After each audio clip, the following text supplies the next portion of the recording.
bom dia, terça-feira, 21 de junho. Vamos iniciando mais um TV Mar News, trazendo sempre as principais informações do dia, claro, para que você amanheça muito bem informado.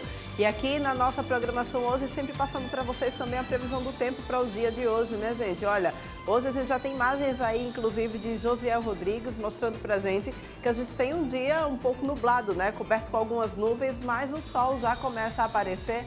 Nesse momento, 23 graus aqui na capital alagoana, e a previsão então é que o tempo começa a ficar um pouco mais firme a partir de agora, então, tá certo? A gente também tem imagens de Chico Nogueira pelas ruas da nossa capital. Nesse momento, Chico Nogueira e Fernando Palmeira se encontram no Farol, onde acontece, gente, a Operação Noteiras. Gaesf cumpre mandados de prisão contra o crime organizado em Maceió e Santa Catarina, e daqui a pouquinho a gente vem ao vivo com essas informações a respeito dessa operação que acontece aqui no nosso estado e em Santa Catarina também, tá certo? E a gente vai sempre aqui passando todas essas informações para vocês, lembrando, gente, que se vocês precisam sair de casa agora e não querem perder o nosso programa, é só baixar o aplicativo da TV Mar no teu celular e vocês terão toda a nossa programação na palma da tua mão. A gente também está passando ao vivo lá no portal Gazeta Web, o endereço é só acessar com a gente, então, www.gazetaweb.com. Vai acompanhando toda a nossa programação ao vivo, além também de se manter muito bem informado no maior e melhor portal aqui do nosso estado. A TV Mar, claro, também está presente nas redes sociais. Você pode seguir a gente no Instagram, no Facebook e acompanhar também o nosso canal do YouTube, tá bom? E aí lá vocês vão poder ver e rever as nossas matérias, entrevistas, programas e reportagens especiais também. E a gente, é claro, sempre inicia o nosso programa lembrando que o TV Mar News é um oferecimento do Plano de Saúde Apvida, aquele plano de saúde completo para toda a família com cobertura odontológica, que agora também, gente, dá a possibilidade para vocês, olha, de ter aquele atendimento personalizado, pois a Apvida consegue entender que cada pessoa é única e o Apvida faz, então, um atendimento personalizado para você. Se você ainda não tem plano de saúde, faz a Apvida, afinal de contas, a Apvida é saúde para valer. Vamos então ao vivo nesse momento com o Fernando Palmeira e Chico Nogueira aqui pelas ruas da nossa capital. Se encontram no Farol passando informações a respeito dessa operação que acontece no dia de hoje, a Operação Noteiras 3.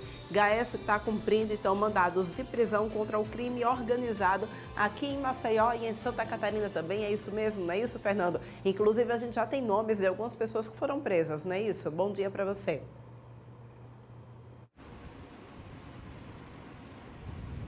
Bom dia, Porlane, bom dia, amigos, bom dia, nossa equipe, produção, engenharia, bom dia para quem nos assiste, para quem nos visita, para você, o nosso muito obrigado pela audiência.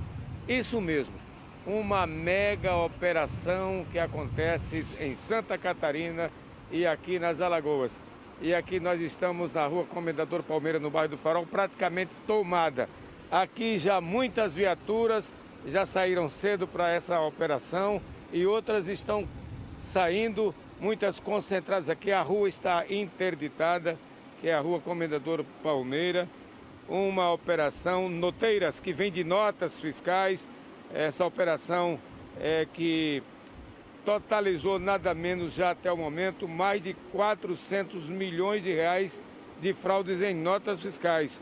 O combate constante às fraudes contra a sonegação fiscal e em respeito à sociedade alagoana, à sociedade brasileira, à sociedade catarinense, Ministério Público aqui em Alagoas, por meio do Grupo de Atuação Especial de Combate à Sonegação Fiscal e Lavagens de Dinheiro, o Gaesf, deflagrou essa importante mega campanha com 14 mandados de busca e apreensão e também mandados de prisão, 8 a serem cumpridos em Santa Catarina e também outras aqui em nossa capital.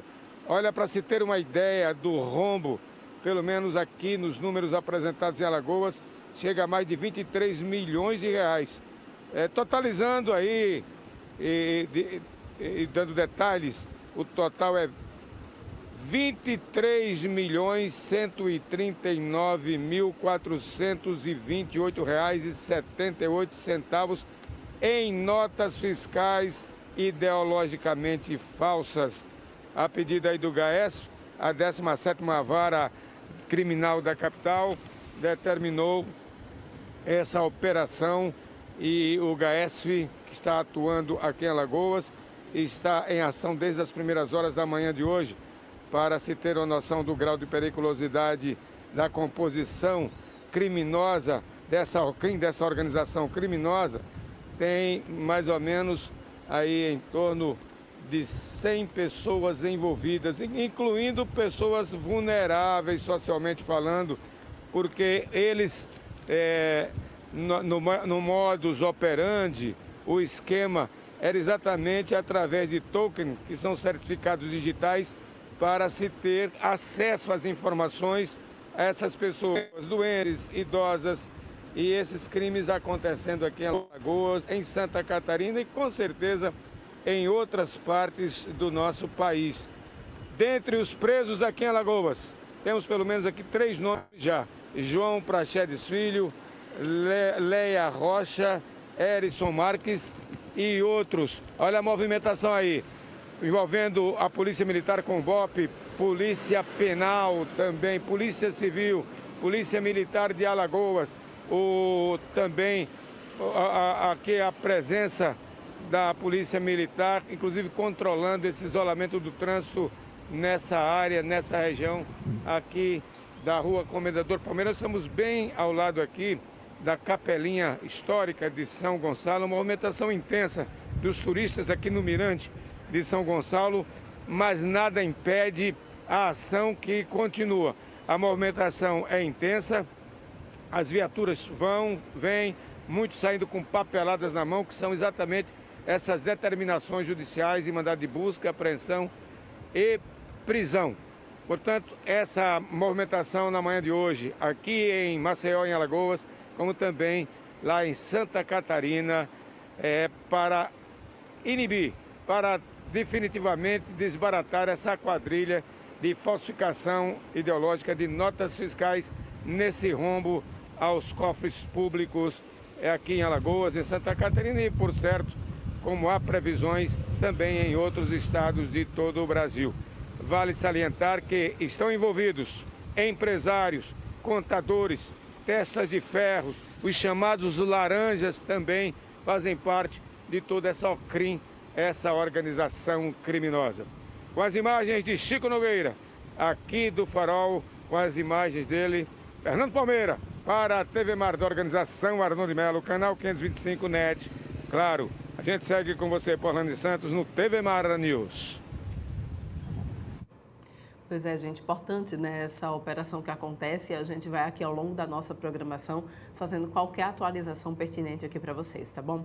Olha só, a polícia prendeu na tarde de ontem 4 pessoas, sendo 2 homens e 2 mulheres, suspeitas de participação na tentativa de latrocínio contra uma motorista de transporte por aplicativo aqui em Maceió. O crime aconteceu no final da noite do último domingo.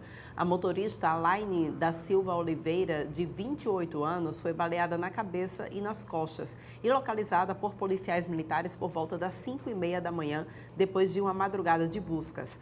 A denúncia foi feita por colegas de profissão de que a mulher teria sido sequestrada após uma corrida com início no bairro de Ponta Verde e que se encerraria então lá no Benedito Bentes. A Laine foi localizada por policiais militares em um canavial cerca de 6 quilômetros da usina Cachoeira do Meirim, por volta das 5h30 da manhã. O carro da motorista foi apreendido no bairro da Levada. A gente vê aí essas imagens, né, desse momento em que a polícia conseguiu chegar ao local onde a motorista Alaine da Silva Oliveira, de apenas 28 anos, foi encontrada.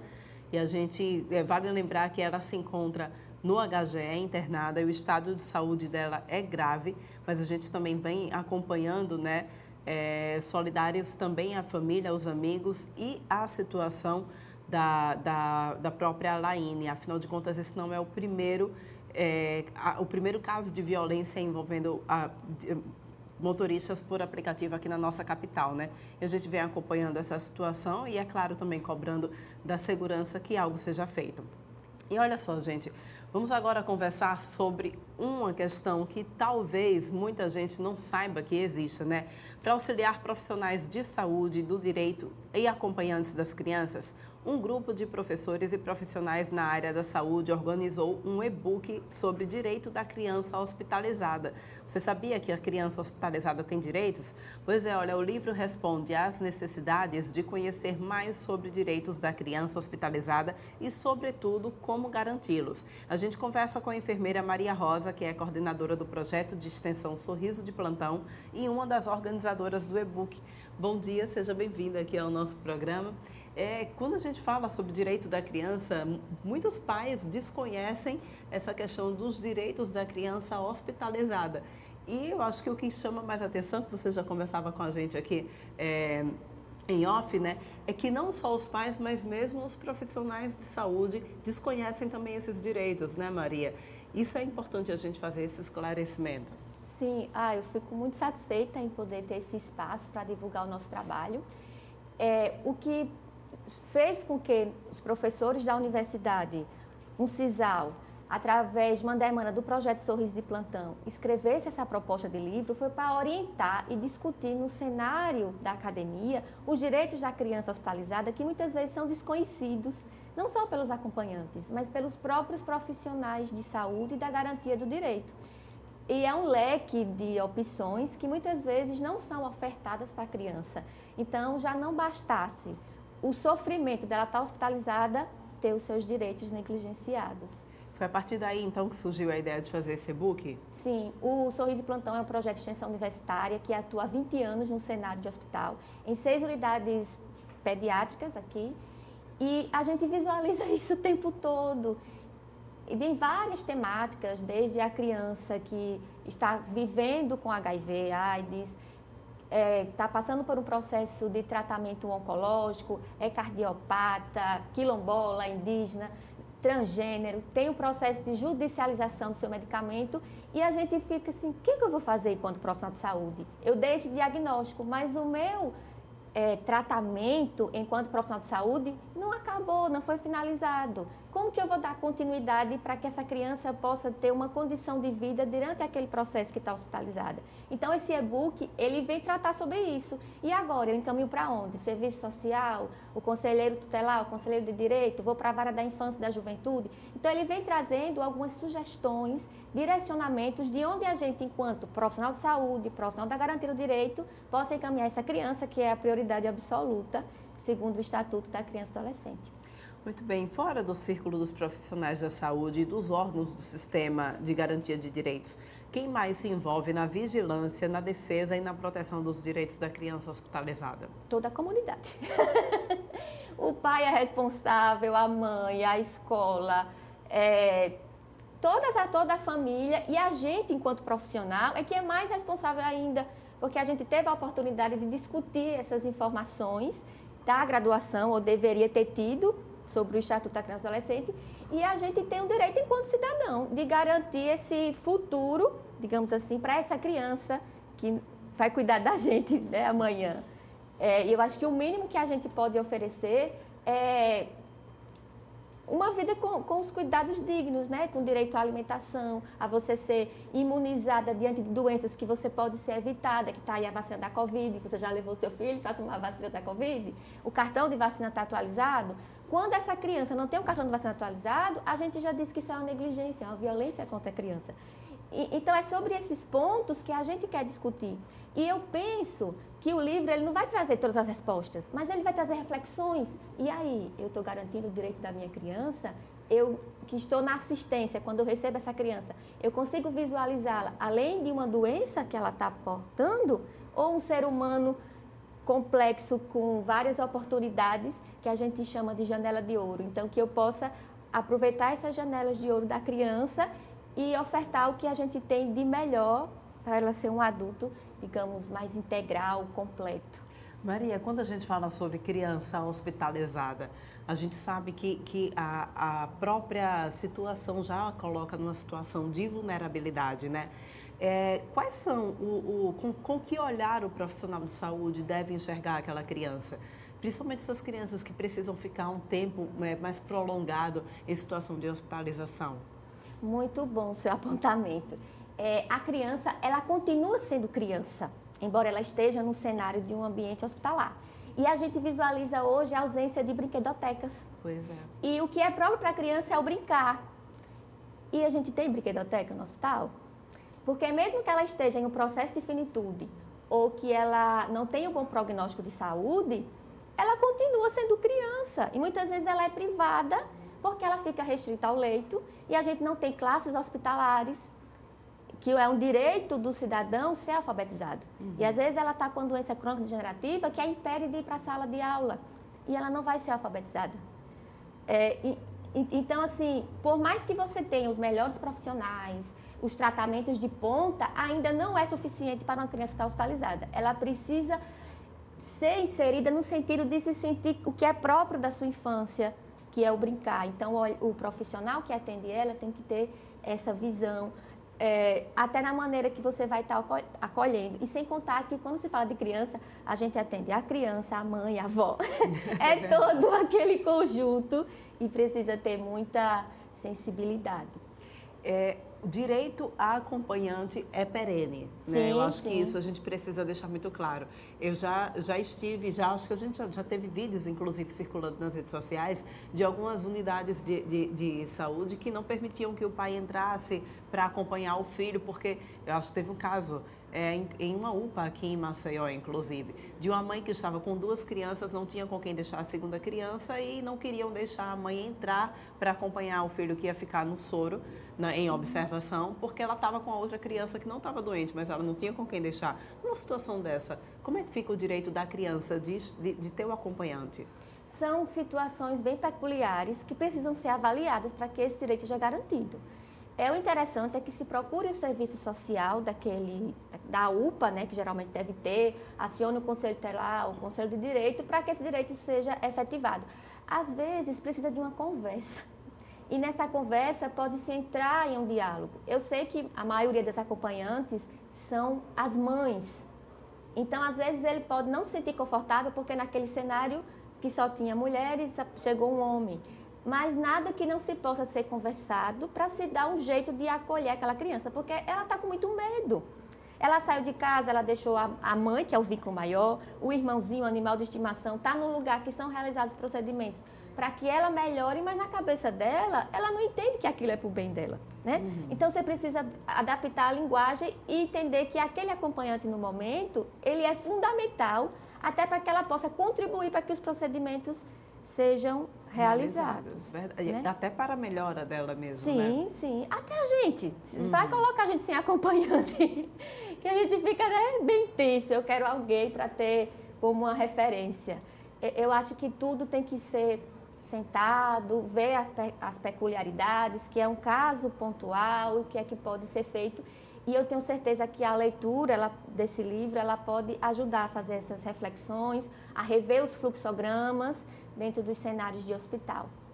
E conta pra gente, então, caso o pai perceba que esse direito da criança está sendo cerceado, né? Como que ele deve reagir? Qual é o procedimento que ele deve fazer para ter assegurado esse direito? Certo. Ou mesmo para reivindicá-lo também, né? Sim, sim. É importante que a gente tenha esse conhecimento, né? Até porque como é que você vai reivindicar se você não sabe dos seus direitos?